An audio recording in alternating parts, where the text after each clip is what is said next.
नमस्कार बच्चों, आज मैं आपके सामने आरोह पाठ्य पुस्तक के गद्य खंड से नमक नामक पाठ प्रस्तुत करने जा रही हूँ, जो कि रजिया सज्जाद जही द्वारा लिखित है। रजिया सज्जाद जही मूलतः उर्दू की कथाकार हैं, जिनका जन्म 15 फरवरी 1917 को अजमेर राजस्थान में हुआ था। सामाजिक सद्भाव, धार्मिक सहिष्णुता और बदलते पारिवारिक मूल्यों को उभारने के प्रयास के साथ ही सामाजिक यथार्थ और मानवीय गुणों का सहज सामंजस्य इनकी कहानियों की विशेषता है। अपने उत्कृष्ट लेखन के लिए इन्हें सोवियत भूमि नेहरू पुरस्कार, उर्दू अकादमी, उत्तर प्रदेश अखिल भारतीय लेखिका संघ अवार्ड से सम्मानित किया जा चुका है। प्रस्तुत पाठ की रूपरेखा इस प्रकार से है कि भारत पाक विभाजन के बाद दोनों देशों की सीमाओं के दोनों तरफ रहने वाले विस्थापित जनों के दिलों को यह कहानी टटोलती है, जो कि अत्यंत मार्मिक है। दिलों को टटोलने की इस कोशिश में लेखिका ने अपने पराये देश परदेश की प्रचलित धारणाओं पर अनेक सवाल खड़े किए हैं।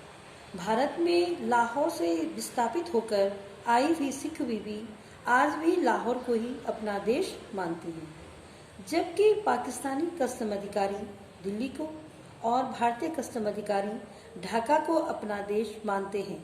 लोगों की यही विचारधारा स्पष्ट करती है कि भले ही राजनीतिक अर्थ में उनका देश बदल चुका है, परंतु उनके हृदय का देश वही है जो उनका जन्म स्थान है।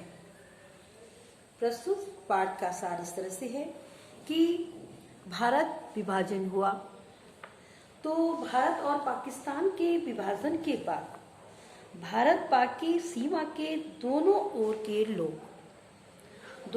लोग धर्म के आधार पर पलायन करने से विस्थापित हो गए। विस्थापित मतलब एक दूसरी जगह वो उनकी स्थापना हो गई, वहां वो जाकर के रहने लगे। विस्थापित होने से पहले सभी धर्म के लोग आपस में मिलजुल कर तथा सौहार्द से रहते थे। कहानी की एक प्रमुख पात्रा साफिया एक कीर्तन में गई थी। वहां उन्होंने सिख बीबी को देखकर पाया कि वह बिल्कुल उसकी माँ जैसी ही लगती थी। वह उन्हें अपनी माँ का स्मरण करते हुए देखने लगी, तो उन्होंने भी अपनी बहू से सफिया के बारे में पूछा। उनकी बहू ने बताया कि वह एक मुसलमान महिला है तथा कल अपने भाइयों से जो लाहौर में रहते हैं मिलने जा रही है। सिख बीबी का जन्म लाहौर में हुआ था, अतः उन्हें सफिया के प्रति अपनत्व महसूस हुआ और उन्होंने उससे बातचीत करते हुए उपहार के रूप में लाहौर का नमक लाने की इच्छा व्यक्त की और इस तरह दोनों अपनी सीमाओं को भेदती हुई एक हो गई। दोनों के मन मिल गए। सफिया अंततः अपने रिश्तेदारों के पास लाहौर पहुंच गई। वहां वह अपने सभी भाइयों, दोस्तों और जानकारों से मिली। उसने वहां लगभग 15 दिन व्यतीत किए। उनके प्यार और सौहार्द में 15 दिनों की समाप्ति का उसे पता ही नहीं चला, परंतु वह सिख बीबी के द्वारा व्यक्त की गई नमक की इच्छा को नहीं भूली और उसने इस संदर्भ में अपने भाई से, जो पुलिस में था, नमक ले जाने के लिए पूछा। उसने साफ समझा दिया कि कानूनन यह सीमा के पार नहीं ले जाया जा सकता। वह नमक को चोरी छिपे नहीं ले जाना चाहती थी। वह मानती थी कि कानून से ऊपर प्रेम, शालीनता का व्यवहार होता है। भाई ने फिर भी समझाते हुए कहा कि आप नमक नहीं ले जा पाएंगी, बदनामी अवश्य होगी। क्रोध की अधिकता से सफिया की आंखों में आंसू आ गए। भारत आने से पहले सफिया ने रात को सामान तैयार किया। उसका सामान सूटकेस और बिस्तरबंद में आ गया। केवल कीनू की एक टोकरी और सिख बीबी के लिए नमक की पुड़िया कहीं रखने के लिए जगह नहीं मिली। फिर उसने सोचा कि कीनू की एक टोकरी में ही नीचे वह नमक की पुड़िया छिपा देगी। क्योंकि कस्टम वाले फलों की जांच नहीं करते और इस तरह नमक की पुड़िया का उपहार सिख बीबी के पास पहुंच जाएगा। सामान को पूर्णतः व्यवस्थित करने के पश्चात देर रात सफिया सो गई। वह स्वप्न में लाहौर के 15 दिन उसकी सुंदरता, अपने भाई मित्र आदि को देख रही है। स्वप्न में कल जाने और शायद कभी दोबारा न आने की चिंता भी थी। उसे सिख बीबी के आंसू, लाहौर का किला, इकबाल का मकबरा आदि एक एक करके दिखाई दे रहे थे। अकस्मात कीनू की टोकरी, जिसको उसके दोस्त ने हिंदुस्तान और पाकिस्तान की एकता का मेवा कहकर उसे दिया था, से हाथ टकराने से उसकी आंख खुल जाती है। रेलगाड़ी में बैठने से पहले प्रतीक्षालय में बैठी सफिया चाय पीती हुई कीनू की टोकरी में रखी नमक की पुड़िया को देख रही थी। उसने सोचा कि वह यह उपहार छुपाकर नहीं ले जाएगी, अतः उसने अपनी समस्या कस्टम अधिकारी को बताकर नमक की पुड़िया उसकी मेज पर रख दी। सारी कहानी सुनने के बाद कस्टम अधिकारी ने यह बताते हुए कि वह दिल्ली का रहने वाला है, उसने नमक की पुड़िया उसके बैग में रख दी और कहा कि मोहब्बत तो कस्टम से इस तरह निकल जाती है कि कानून को इसका पता ही नहीं चलता। और अंत में कस्टम अधिकारी ने सफिया को कहा, जामा मस्जिद की सीढ़ियों को मेरा सलाम कहिएगा और उन महिलाओं को और उस महिलाओं को नहीं, वो महिला जो नमक मंगाई थी, लाहौरी नमक, उपहार देते समय कहिएगा कि लाहौर अभी भी उनका और दिल्ली अभी भी मेरा देश है। कितनी बड़ी बात कह गए कि वो दिल्ली में रहती हैं लेकिन लाहौर अभी भी उनका देश है और मैं यहाँ लाहौर में हूँ लेकिन दिल्ली अभी भी मेरा देश है। भारतीय सीमा के अमृतसर में उसके सामान की कस्टम अधिकारियों द्वारा जांच की जाने लगी। अतः उसने एक अधिकारी को इस विषय में बताया। तब उस अधिकारी ने नमक की वह पुड़िया उसको देते हुए बताया कि वह ढाका से है। उसने अपने दोस्त के द्वारा दिया गया उपहार दिखाया, जिससे यह पता चला कि वह ईस्ट बंगाल से संबंध रखता है।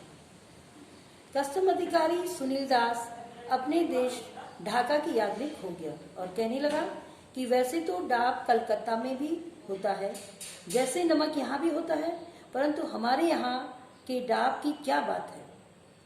हमारी जमीन हमारे पानी का मजा ही कुछ और है।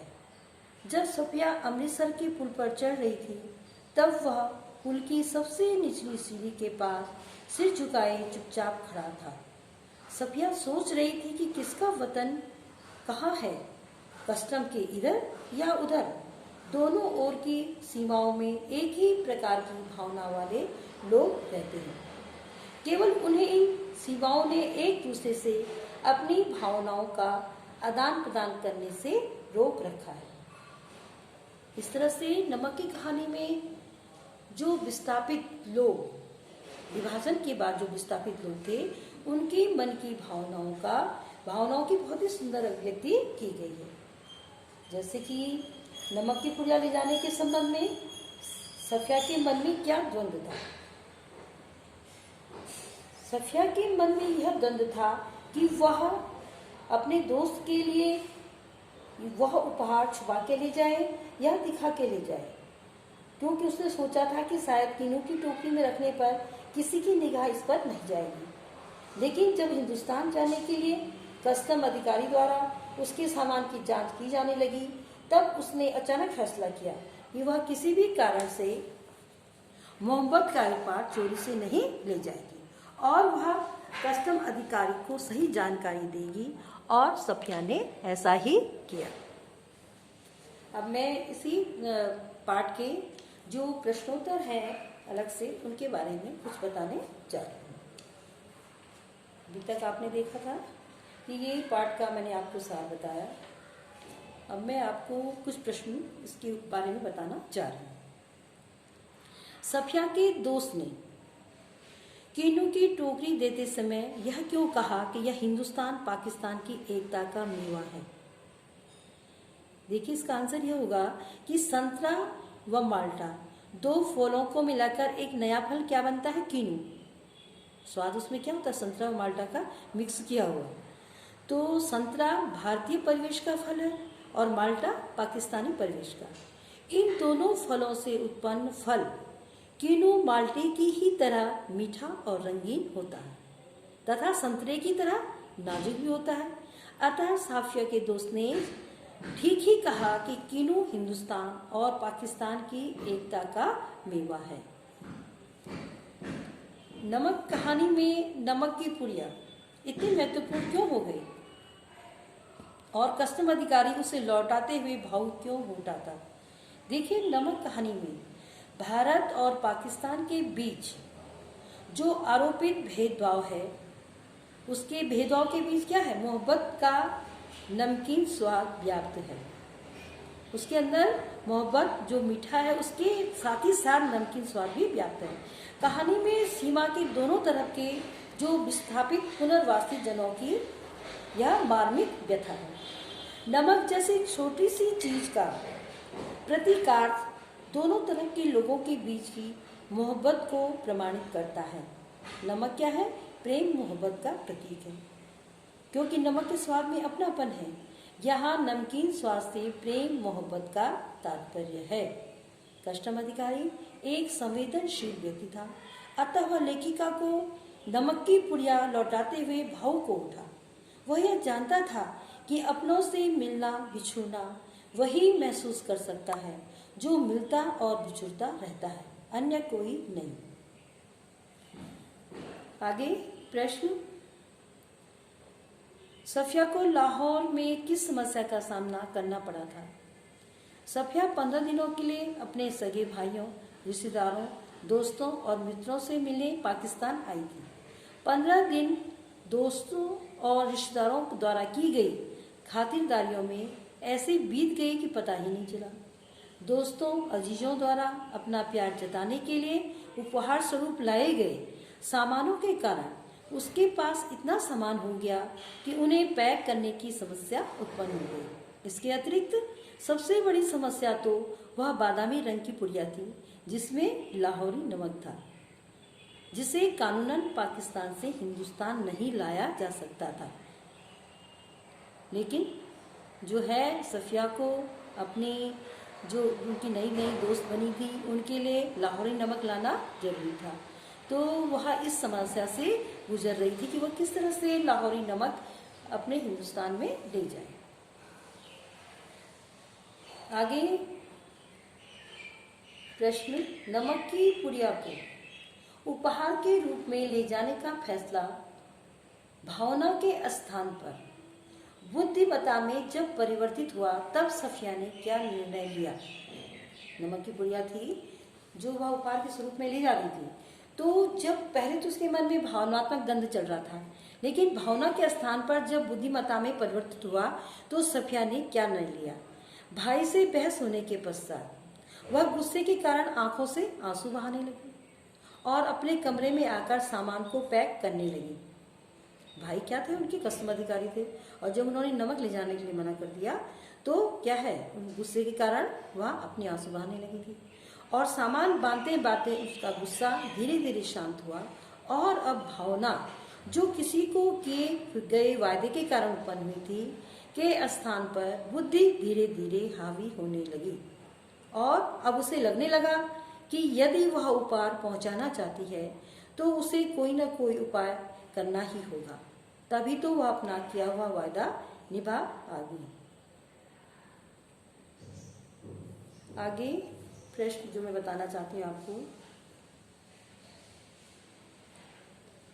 सफिया ने सिख बीवी में किसकी छवि देखी और वह छवि क्या थी?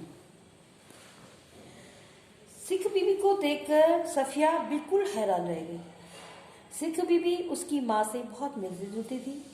उसकी माँ के जैसे ही वह भारी भरकम शरीर वाली थी। उनकी आंखें छोटी छोटी थी जिनसे नेकी, मोहब्बत और रहम दिली की रोशनी फूट रही थी। चेहरे पर भोलापन माँ जैसा ही था। सिख बीबी ने जिस प्रकार का सफेद मलमल का दुपट्टा ओढ़ रखा था, उसी प्रकार का मलमल का दुपट्टा उसकी माँ भी मुहर्रम के दिनों में ओढ़ती थी। इसलिए उसको सिख बीबी में क्या दिखाई दे रहा था? अपनी माँ की छवि दिखाई दे रही थी। अब आगे प्रश्न है जो मानचित्र पर एक लकीर खींच देने भर से न देश बनता है न जनता। नमक कहानी के परिप्रेक्ष्य में इस बात को स्पष्ट करना है कि मानचित्र पर एक लकीर खींच देने भर से न देश बढ़ता है और न जनता। इसके लिए तर्क और उदाहरण देने हैं। तो नमक कहानी भारत पाकिस्तान विभाजन के बाद सीमा के दोनों तरफ के विस्थापित लोगों के दिलों को टटोलती कहानी है। लोगों का धार्मिक आधार पर बंटवारा तो कर दिया गया, पर लोगों के मन की भावनाएं पृथक न हो पाई। जनता का लगाव मूल स्थान से बना ही रहता है।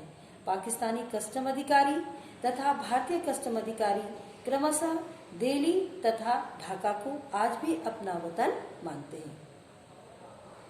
अतः यह स्पष्ट हो जाता है कि मानचित्र पर एक लकीर खींच देने भर से संस्कृति और जनता नहीं बढ़ जाती। आगे प्रश्न जो मैं बताना चाहती हूँ कि नमक कहानी भारत पाक के विभाजन के बावजूद मानवीय भावनाओं की समानता की कथा है। आप इस पर क्या टिप्पणी देना चाहेंगे? भारत पाक का विभाजन हो गया, उसके बाद उसकी जो मानवीय भावनाएं हैं, आपस में उनमें जो समानता है उसके बारे में बताना है। भारत पाक विभाजन के बावजूद जो नमक कहानी है यथार्थ में मानवीय भावनाओं की समानता की कथा है। कहानी से स्पष्ट होता है कि राजनीतिक सीमा एवं सत्ता लोलुपता व मजहबी दुराग्रहों में बटे होने के बावजूद भारत एवं पाकिस्तान के लोगों के दिलों की धड़कन एक जैसी है। सिख बीबी भारत में रहते हुए भी लाहौर को अपना वतन मानती है, तो पाकिस्तान का कस्टम अधिकारी दिल्ली को अपना वतन मानता है। सफिया का लाहौर के मित्रों एवं परिचितों ने इतना तहे दिल से स्वागत सत्कार किया कि उसे पता ही नहीं चला कि समय कैसे निकल गया। सफिया के दोस्त ने उपहार में कीनू की टोकरी देते समय कहा कि यह हिंदुस्तान पाकिस्तान की एकता का मेवा है। ये सभी तथ्य एवं परिवेश यह प्रमाणित करते हैं कि राजनीतिक दृष्टि से अलग अलग देश होने के बावजूद भारत एवं पाकिस्तान के लोगों में एक ही दिल के टुकड़े धड़क रहे हैं, जो आपस में मिलने के लिए अत्यंत व्याकुल है। यह लोगों की मानवीय भावनाएं हैं। नमक कहानी की जो मूल संवेदना है वह क्या है? अब अंत में मैं यह प्रश्न आपको बता रही हूँ। भारत पाक विभाजन के बावजूद नमक कहानी यथार्थ में मानवीय भावनाओं की समानता की कथा है। कहानी से स्पष्ट होता है कि राजनीतिक सीमा एवं सत्ता लोलुपता व मजहबी दुराग्रहों में बटे होने के बावजूद भारत एवं पाकिस्तान के लोगों के दिलों की धड़कन एक जैसी है। ऐसा कि लेखक ने अपने लेख में इसको गहराई के साथ बताया है। सिख बीबी भारत में रहते हुए भी लाहौर को अपना वतन मानती है, तो पाकिस्तान का कस्टम अधिकारी दिल्ली को अपना वतन मानता है। सफिया का लाहौर के मित्रों एवं परिचितों ने इतना स्वागत सत्कार किया कि उसे वहां रहने का पता ही नहीं चला। और सफिया के दोस्त जब कीनू की टोकरी देते हैं उपहार में, तो उसको भी वह क्या मानते हैं? हिंदुस्तान पाकिस्तान की एकता का मेवा मानते हैं। तो ये सभी तथ्य एवं परिवेश यह प्रमाणित करते हैं कि राजनीतिक दृष्टि से अलग अलग देश होने के बावजूद भारत एवं पाकिस्तान के जो लोग हैं उनके मन में आपस में क्या है? एक भावनाएं, अपने प्रांत के प्रति, अपने देश के लिए जो है भावनाएं मौजूद हैं। जो मैं अपना पाठ वहीं पे समाप्त कर रही हूँ।